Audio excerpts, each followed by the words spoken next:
So, 2026, it's right around the corner. And it's shaping up to be a year of, well, intense challenges and contradictions. It feels like a time where all the old rules are breaking down and the new ones haven't quite been written yet. It kind of feels like we're all sailing straight into a perfect storm of change. And that idea of a storm-tossed journey, it actually gives us a great guide for thinking about the year. Odysseus, the hero from Homer's Odyssey. The classicist Daniel Mendelssohn has this great line where he calls him the perfect hero for our storm-tossed times. And it makes so much sense, right? His whole story is this epic, brutal journey home, facing down monsters, and just total uncertainty. It's a really powerful metaphor for where the world is headed in 2026, a path that's going to be defined by some really tough choices and, some huge consequences. So, what are the monsters we're going to face on our own Odyssey? So what exactly are these storms brewing on the horizon? Well, in this explainer, we're going to navigate through three of the biggest ones. First up, a real crisis in democracy. Then we'll look at the double-edged sword of technology.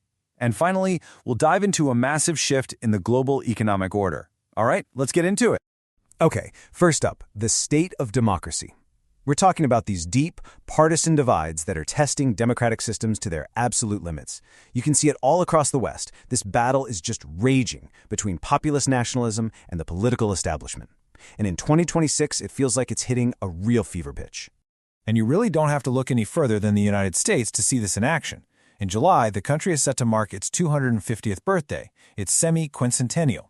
Now, you'd think this would be a moment of unity, right? But instead, the celebration itself has become a symbol, a perfect snapshot of just how politically fractured the nation really is. And this slide just lays out that split so perfectly. I mean, look at this. On one side, you've got the official America 250 Commission. This was created by Congress, and the whole idea was to be bipartisan. On the other side, President Trump's Task Force 250, created by executive order to push a very, very specific version of American history.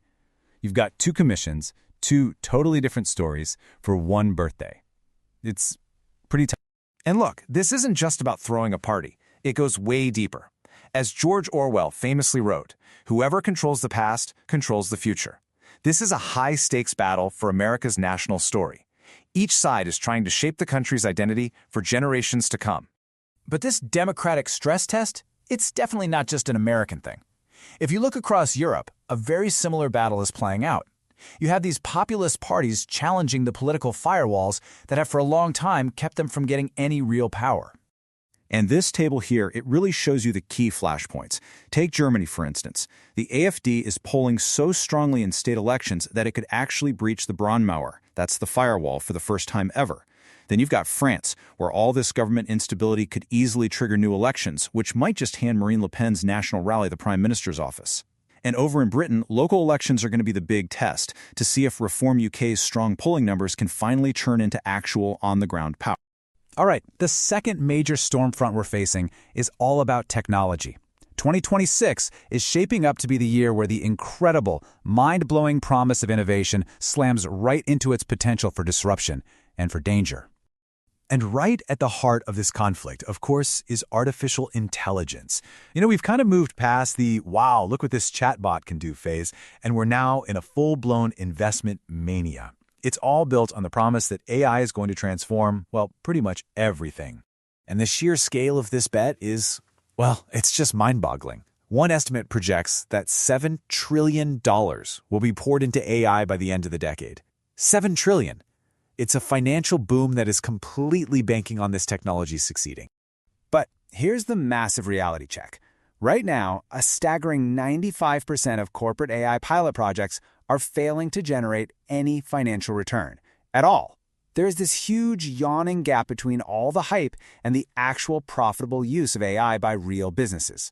So this gap, it creates enormous risks. I mean, what if investors lose faith? That could trigger a market correction that wipes out trillions. But what if it goes the other way and adoption does speed up, especially with these new autonomous AI agents that are basically designed to be drop-in replacements for human workers? Well, that could spark a huge social backlash against AI as a job-stealing menace, especially for new grads just trying to enter the workforce.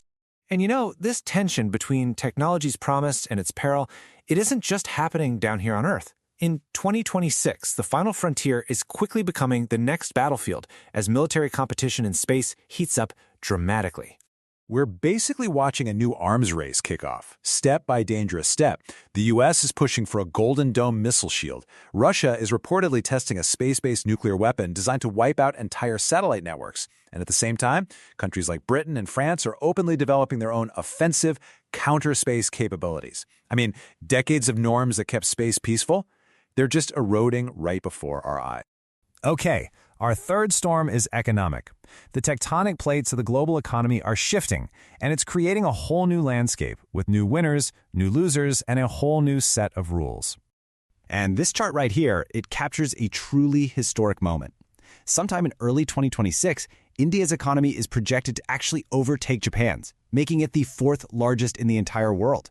I mean, after zooming past countries like Britain and Canada, it's now closing in on Germany for that number 3 spot. Just incredible. But, and this is so important, here's the crucial context. It's another one of 2026's great contradictions. So while India is an economic giant in absolute terms, it's still a poor country when you look at GDP per person. It ranks 126th in the world.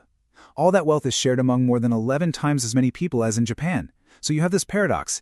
India is a new superpower and a nation still fighting widespread poverty, all at the very same time.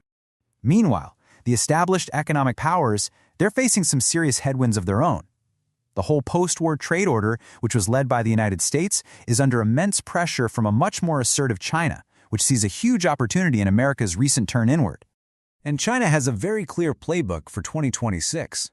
It's doubling down on tech self-reliance, trying to get around U.S. sanctions. It's using its role as host of the APEC summit to paint itself as Asia's most reliable economic partner, and it's signing trade deals everywhere, with ASEAN, the Gulf states, you name it, all while trying to handle its own domestic slowdown by pushing more exports out into the global market. Every single one of these moves is a calculated play to reshape the economic order in its favor. But you know, it's not all grand strategy and geopolitical chess. The character of 2026 is also being shaped by some really surprising and even contradictory cultural and consumer trends that are happening just below the surface. These are the small shifts that actually tell a much bigger story about our changing world. Like, for instance, 2026 is the year the world officially hits peak wine, which is a fascinating sign of how tastes and lifestyles are changing globally. It's also the year that weight loss drugs are set to go truly global. Patents are expiring, which could make them accessible to billions and totally reshape public health. And get this, after more than 230 years, 2026 is the year America is finally set to say goodbye to the penny. A tiny change, sure, but one that says a lot about economic evolution and, just letting go of the past. So as we navigate our way through this turbulent year, one thing becomes crystal clear. 2026 is really defined by its unresolved conflicts. It's a year of huge contradictions, of booms and busts, of new powers rising while old alliances fray, of immense promise and, at the same time, of equal peril.